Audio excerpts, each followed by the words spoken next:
জনগণের দাবি উঠেছে, মানুষের দাবি উঠেছে, বাংলাদেশে হিন্দুত্ববাদের নামে ইসকন যারা আছে এই সংগঠনটিকে বাংলাদেশে নিষিদ্ধ করার জোর দাবি আমরা জানাচ্ছি। হাত তুলে দেখাও মুসলমান, নারায়ে তাকবীর, নারায়ে রিসালাত। আমরা মুসলিম, আমরা কখনো গায়ে পড়ে ঝগড়া করতে চাই না।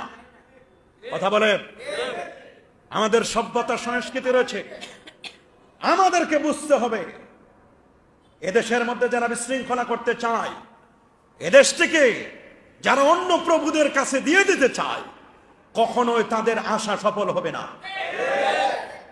এদেশের অলিয়া উলিয়ারা শুয়েছেন, এটা শাহজালালের বাংলাদেশ, এটা শাহপরানের বাংলাদেশ, এটা শাহ মাকদুমের বাংলাদেশ, এটা খান জাহান আলীর বাংলাদেশ, এটা শাহনেসার শাহসালের বাংলাদেশ। এদেশে 4 লক্ষ মসজিদ আছে, এদেশের 4 লক্ষ মিম্বার থেকে বক্তব্য দেওয়া হয়। এদেশে বিশৃঙ্খলা তৈরি করতে যারা চাই, এদেশের মাটিতে তাদের জায়গা হবে না। তোমরা এটা মনে করো না চতুর্দিকে তোমরা আছো, আমাদের সামনের চলার পথ বঙ্গোপসাগর ভারত নয়, বঙ্গোপসাগর। কিন্তু রব্বুল আলামিন যদি পথ খুলে দেন, বঙ্গোপসাগরও আমাদের জন্য রাস্তা তৈরি হতে পারে।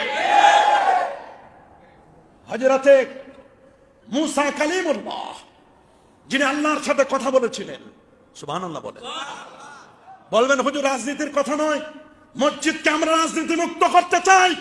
তবে আমার দেশ রাজনীতি থেকে মুক্ত নয়।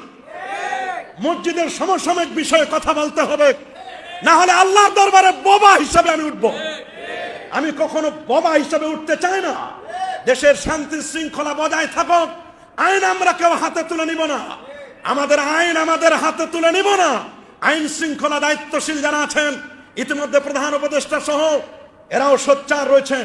কিভাবে বাংলার মাটিতে 92% মুসলমানের দেশে অ্যাডভোকেট সাইফুল ইসলাম আলিফকে তাকে হত্যা করতে পারে হিন্দুত্ববাদীর ইসকনের সদস্যরা, বাংলার মুসলমান ঘুমিয়ে থাকতে পারে না। এদেশের হত্যা জিজ্ঞাসা বন্ধ করতে হবে, মারামারি খুন খারাপি এগুলো সব বন্ধ করতে হবে। আমরা স্বাধীনতা অর্জন করেছি এদেশে শান্তিতে বসবাসের জন্য। আমরা কোনো হিন্দুত্বের কাছে আমাদের দেশ বিক্রি করি নাই।